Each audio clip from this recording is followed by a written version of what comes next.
अंधेरा सोने वाला है, सवेरा ढूंढने वाले, सवेरा होने वाला है, सवेरा होने वाला है।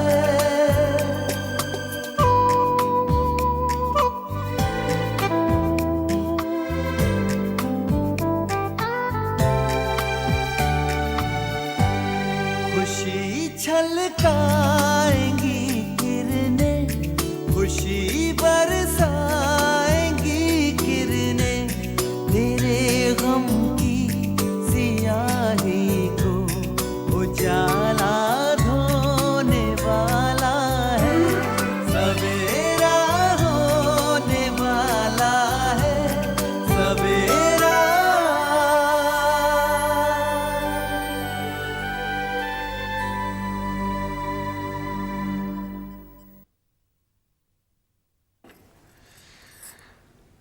दुनिया में कितने अजूबे हैं?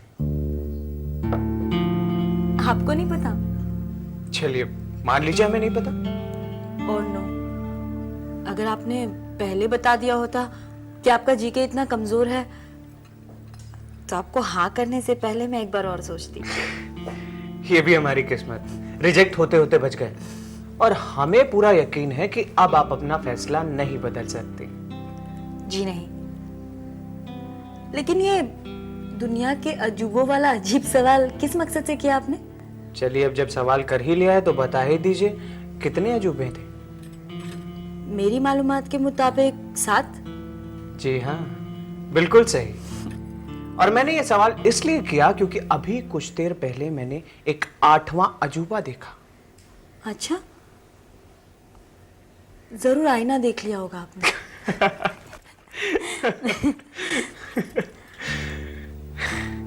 मेरे मजाक का बुरा मत मानिएगा। वैसे सेंस ऑफ ह्यूमर काफी अच्छा है आपका। अरे बातों बातों में आपने ये तो बताया नहीं कि ये 8वें अजूबे वाली बात क्या है।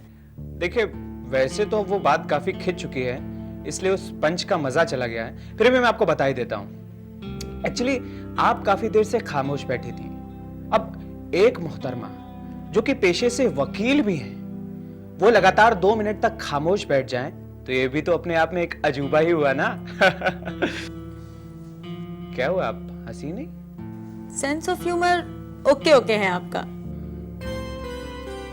अच्छा शाहिद, तुम्हें ऐसा नहीं लगता कि हम लोग बेसिर पैर की बातें कर रहे हैं? अच्छा, तो मतलब बातों का भी सर और पैर होता है? बिल्कुल होते हैं। क्या है? शाहिद, हम लोगों ने जिंदगी का सफर शुरू करने से पहले ही एक दूसरे से इतनी बातें कर ली है, शायद ये बातें एक दूसरे को समझने के लिए जरूरी है ना? शाहीन, मैं जो कहता हूं उस पर अमल करने में भी यकीन रखता हूं। बस यही जरूरी है।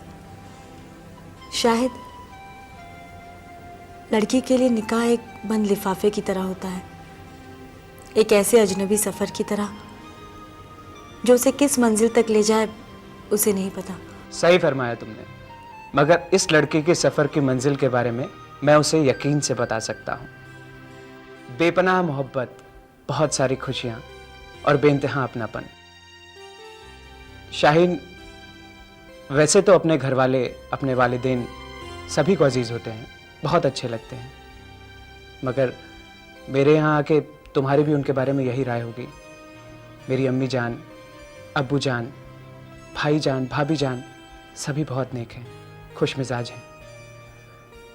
अम्मी जान, अब्बू जान तुम्हें अपनी बेटी की तरह मानेंगे और भाई जान, भाभी जान तुम्हें अपनी छोटी बहन की तरह समझेंगे। तुम्हें ऐसा बिल्कुल नहीं लगेगा कि तुम किसी पराए घर में आ गई हो और अजनबियों के बीच रह रही हो। तुम्हें अपने वालिद के घर में और ससुराल में फर्क महसूस ही नहीं होगा। बस शायद इससे ज्यादा एक लड़की और क्या उम्मीद कर सकती है। शाहिद, मैं तुम्हें यकीन दिलाती हूँ, तुम्हें और तुम्हारे घर वालों को मैं कभी शिकायत का मौका नहीं दूंगी। कहने की जरूरत नहीं शाहीन, मैं जानता हूँ। उस जालिम औरत ने साहब के जहन में इतना जहर भर दिया है कि आज हमने अपने कानों से सुना है कि साहब आपकी सूरत तक देखना नहीं चाहते। इतनी नफरत भर दी है साहब के दिल में आपके खिलाफ। न जाने क्या कहानी सुनाई है उन्हें। मेम साहब, अब आप ही कुछ कीजिए, वरना साहब की गलतफहमी कभी दूर नहीं होगी और वो आपको हमेशा के लिए साहब से जुदा करने में कामयाब हो जाएगी। शबाना, क्या हुआ बेटे? तू रो क्यों रही है?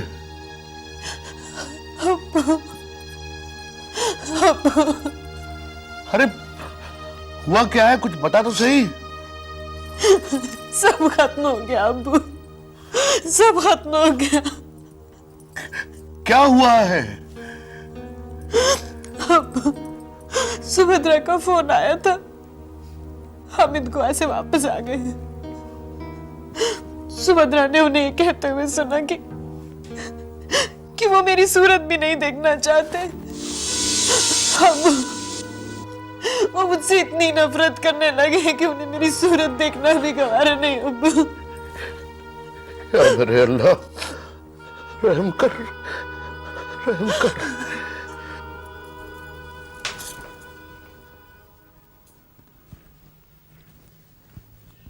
कहाँ जाने की तैयारी हो रही है?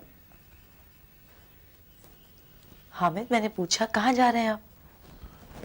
दफ्तर की सिवा कहाँ जा सकता हूँ मैं? दफ्तर? और इस वक्त? तो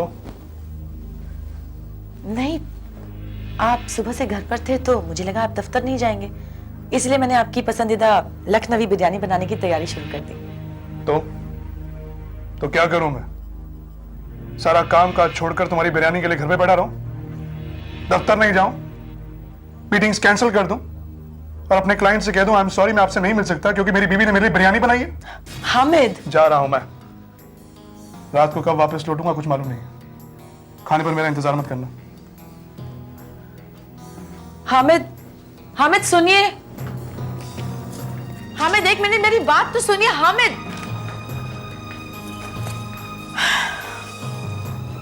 क्या हुआ शगुफ्ता? हामिद के मिजाज का आजकल कुछ पता ही नहीं चलता। तुझसे नाराज होकर गया है? अम्मी जान, नाराज होने वाली कोई बात ही नहीं थी, यूं ही भड़क गए। मैंने सिर्फ इतना कहा कि आप सुबह से घर पर थे, मुझे लगा कि दफ्तर नहीं जाएंगे, इसलिए मैंने आपकी पसंदीदा लखनवी बिरयानी बनाने की तैयारी शुरू कर दी। इसी बात पर गुस्सा होकर चले गए। अरे इसमें हैरानी वाली क्या बात है? उसे समझने की कोशिश कर, हालात को समझ। हामिद का ये अजीब रवैया तुझे कुछ दिनों तक बर्दाश्त करना होगा। ये उसके अंदर की झुंझलाहट है, शबाना पर उसका गुस्सा और उसकी नफरत है। वक्त के साथ साथ, झुंझलाहट के साथ साथ शबाना भी उसके दिलो दिमाग से उतर जाएगी। अरे उसका ही रवैया जाहिर करता है कि हमारी जीत का दिन करीब है और इस जीत के लिए वो अगर तुझे थप्पड़ भी मारे तो खामोशी से बर्दाश्त कर ले।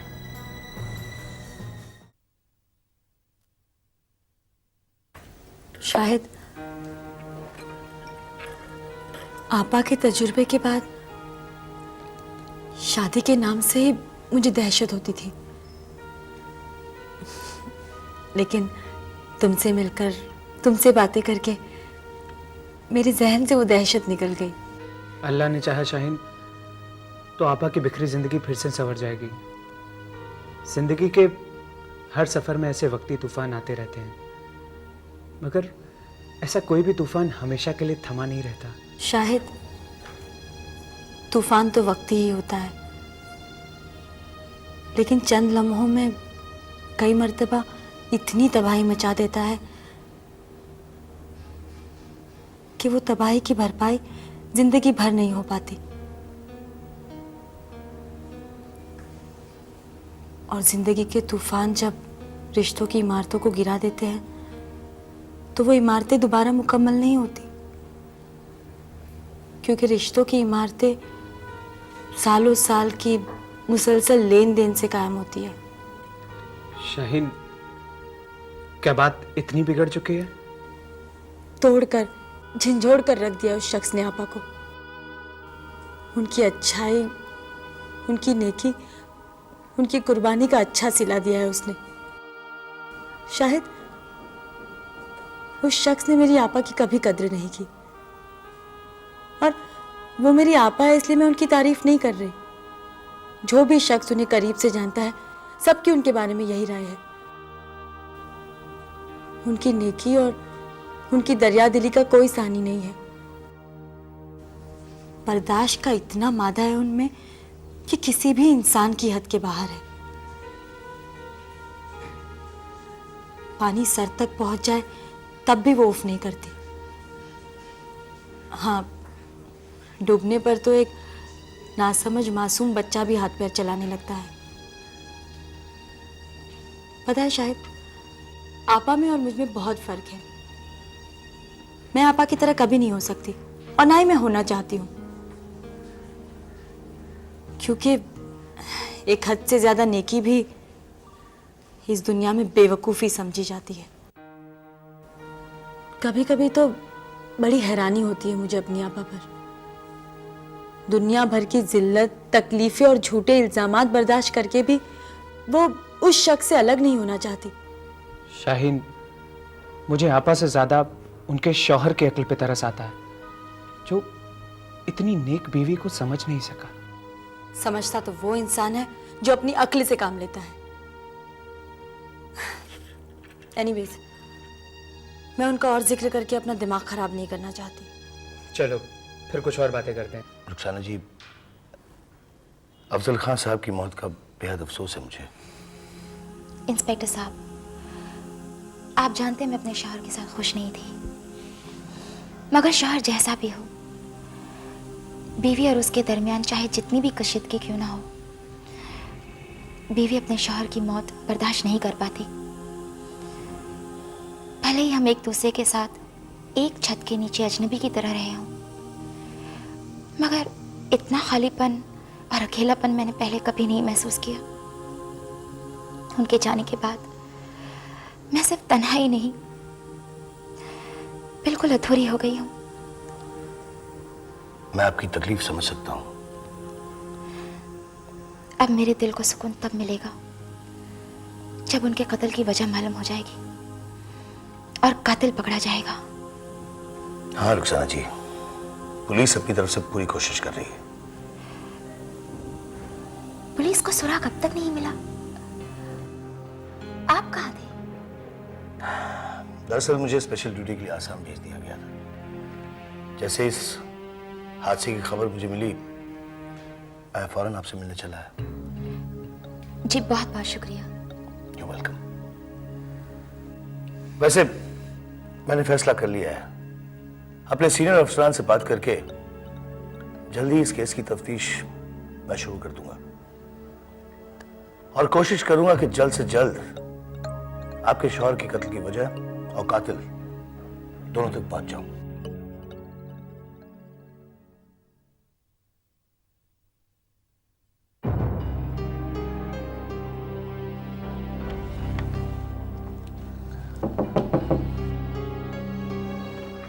May I come in, sir?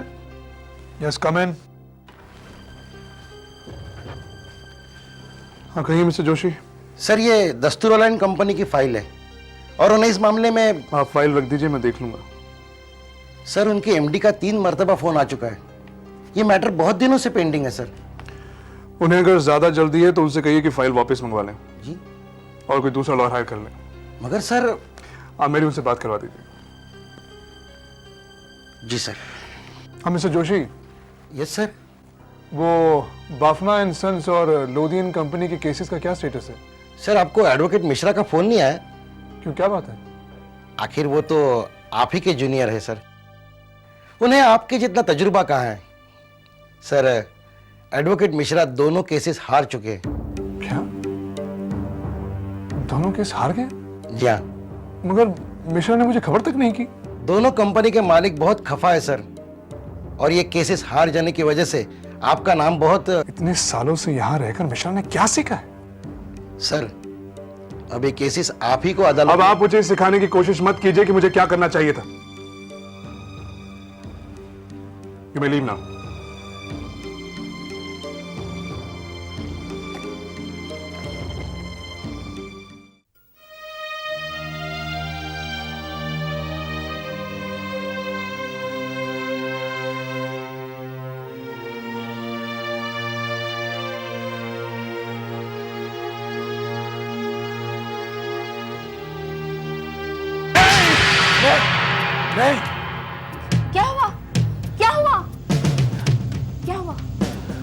हम लोग सालों से कहीं घूमने फिरने नहीं गए। मेरा मतलब है कि हम दोनों साथ किसी हिल स्टेशन पे नहीं गए, तो शिमला, मनाली या जहाँ भी तुम चाहो हम लोग चलते हैं ना। ये अचानक हिल स्टेशन पे जाने का ख्याल कैसे आ गया, वो भी इस वक्त? नो, आप ठीक नहीं हैं, जरूर कुछ गड़बड़ है।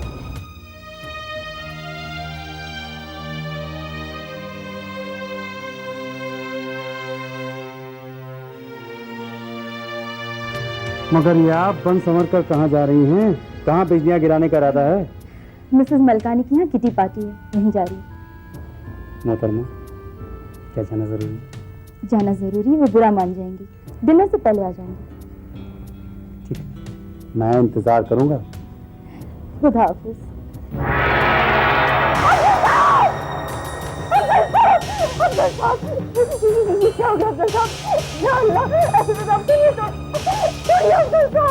अगर तुम्हें वाकई अफसोस है तो तुम ये जरूर चाहोगी कि उनके कातिल को सजा मिले। यकीनन। तो तुम्हें पुलिस को बताना होगा कि कत्ल के पीछे किसका हाथ है और इसकी क्या वजह है। ये आप क्या कह रही हैं? आपको क्या लगता है कि मुझे पता है कि अबू का कत्ल किसने किया है? मालूम हो सकता है शगुफ्ता, मालूम हो सकता है। छुपाओ मत, खुदा के वास्ते जो भी मालूम है बता दो। वो तो चले गए, लौट कर नहीं आएंगे।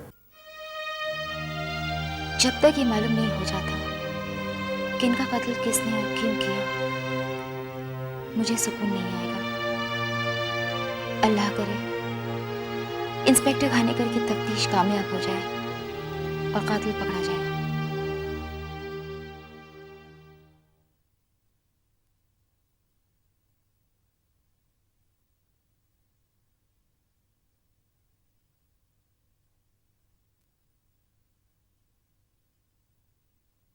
अकबर, आओ बेटे, बैठो ना। नहीं, मैं यहाँ बैठने नहीं आया हूँ, मुझे कुछ जरूरी बातें करनी है आपसे। हाँ, बातें तो होती रहेंगी, लेकिन 2 मिनट तसल्ली से तस्लीम के साथ बैठ तो जाओ। मैंने कहा ना मैं बैठने नहीं आया हूँ, मैं ऊपर आपका इंतजार कर रहा हूँ। मुझे तन्हाई में आपसे कुछ बात करनी है। बेटा, मैंने कहा था ना अकबर जरूर आएगा। देखा, वो आ गया। अब तुम जल्दी से तैयार हो जाओ जाने के लिए। बस मैं उससे बात करके वापस आता हूँ, तब तक तुम तैयार हो जाओ जल्दी से, ठीक है? अकबर का रवैया देखकर मुझे ऐसा तो कतई महसूस नहीं होता है कि अकबर मुझे बाखुशी वापस ले जाने आए हैं।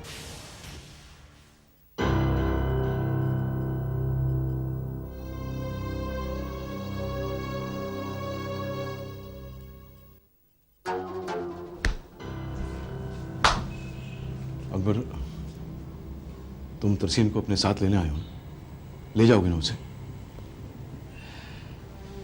मैं तसरीन को ले जाऊंगा या नहीं, ये सब आप पे डिपेंड करता है। देखो बेटा, तसरीन को अपने घर में, अपनी जिंदगी में थोड़ी सी जगह दे दो। उसे हमेशा खुश रखना। उसके होने वाले बच्चे को अपना नाम दे दो। मैं ताउम्र तुम्हारी गुलामी करता रहूंगा। गुलामी तो आपको करनी ही पड़ेगी। रिश्तों की कीमत लगाना मैंने आप ही से सीखा है। सौदेबाजी, रिश्तों में लेन देन, ये सब आपने सिखाया है मुझे। बेटा, अगर तुम तसरीन को छोड़ दोगे तो वो खुदकुशी कर लेगी।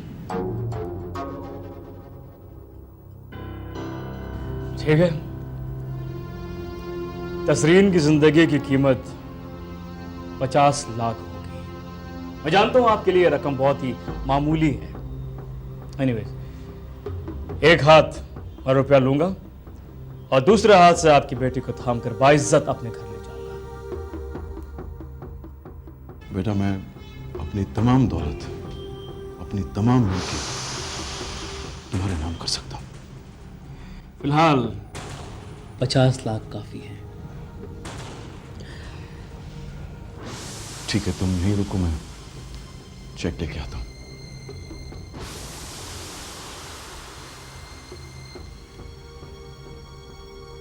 आज आया है ऊंट पहाड़ के नीचे।